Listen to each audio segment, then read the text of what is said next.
Mein Name ist Shi Miao Dao. Seit 2020 bin ich Mönch in der Shaolin-Tradition des chinesischen Chan-Buddhismus. In 2012 war ich bereits einmal in einem buddhistischen Kloster in Thailand ordiniert, war also dort Mönch und habe mich dort vornehmlich der Meditation gewidmet. Bereits vorher hatte ich mich einige Jahre mit Meditation und mit der Lehre des Buddha beschäftigt.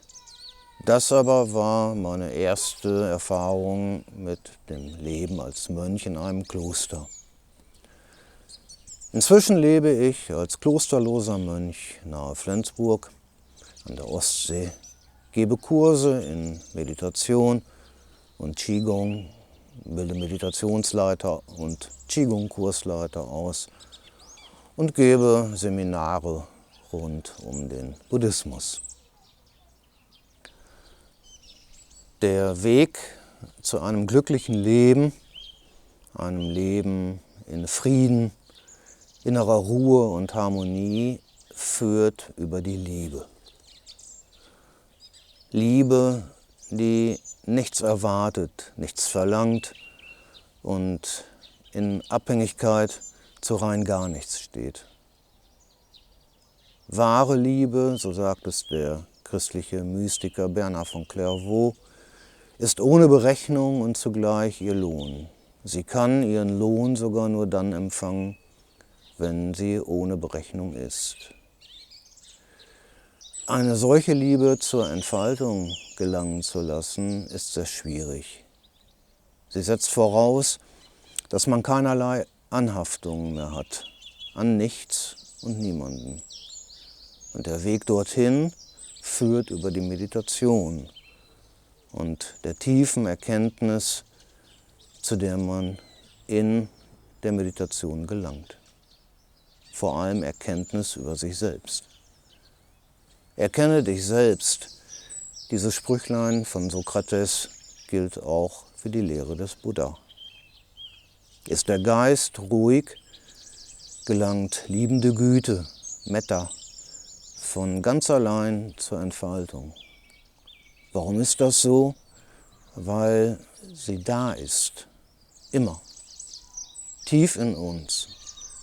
Sie ist nur verschüttet unter Kummer, Klage, mentalem Schmerz, Sorge, Trübsal und Verzweiflung. Ein meditativer Geist ist getragen von Achtsamkeit.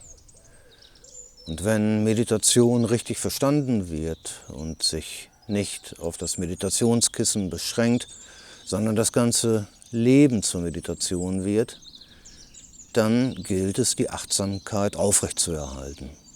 Über den ganzen Tag bei jeder einzelnen, noch so unbedeutend erscheinenden Tätigkeit.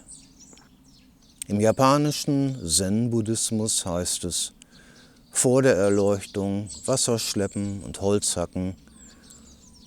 Und man könnte das auch fortführen. Vor der Erleuchtung Rasen mähen, Dinge reparieren oder auch Dinge konstruieren und bauen, Fähnchen aufhängen.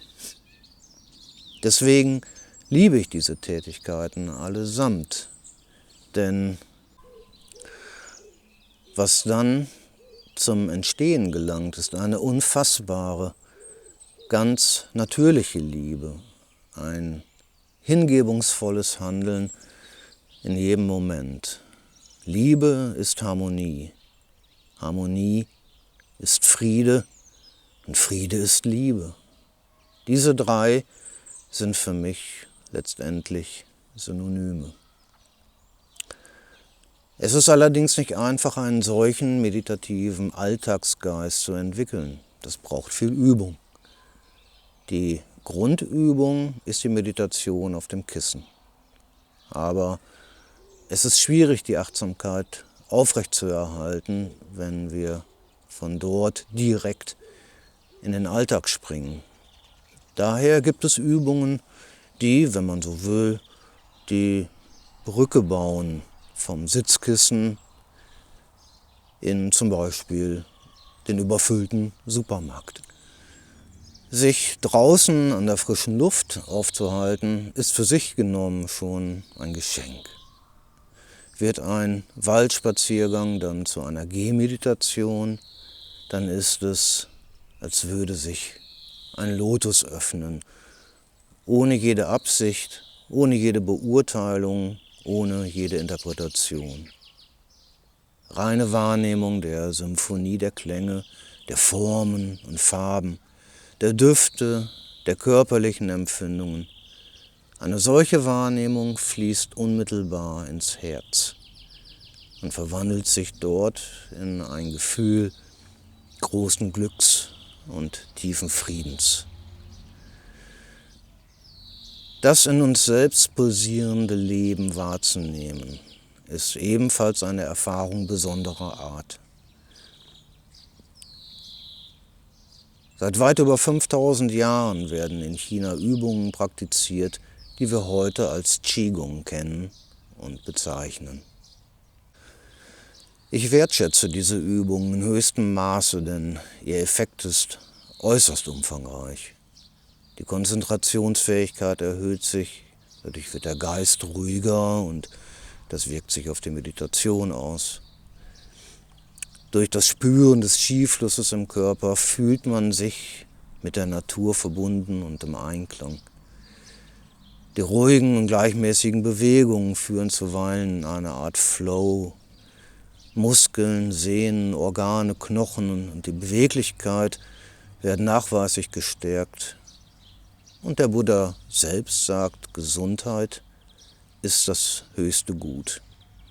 Und Qigong ist eben neben der Gehmeditation die Brücke zum meditativen Geist im Alltagsleben. Einmal ganz abgesehen davon, dass einige Bewegungen des Qigong auch im Alltag verwendbar sind. Oft heißt es, der Buddha habe gesagt, Leben ist Stress und Leid.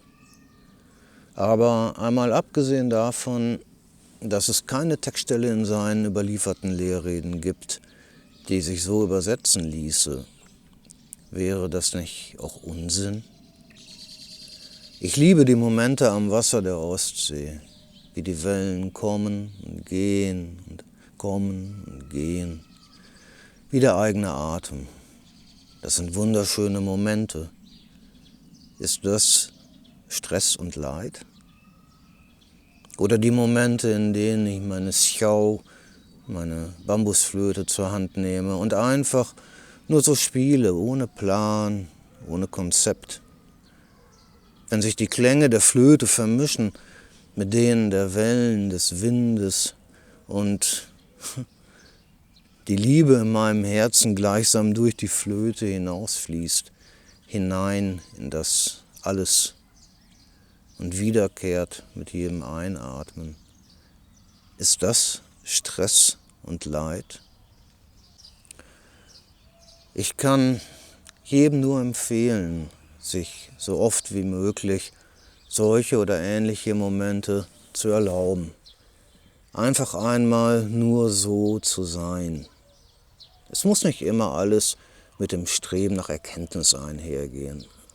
Letzten Endes geht es doch nur um das Einfließen in das Dao, in das Eine, in die Leere, die ebenso die Fülle ist. Das ist Liebe, Frieden und Harmonie. Das ist Metta.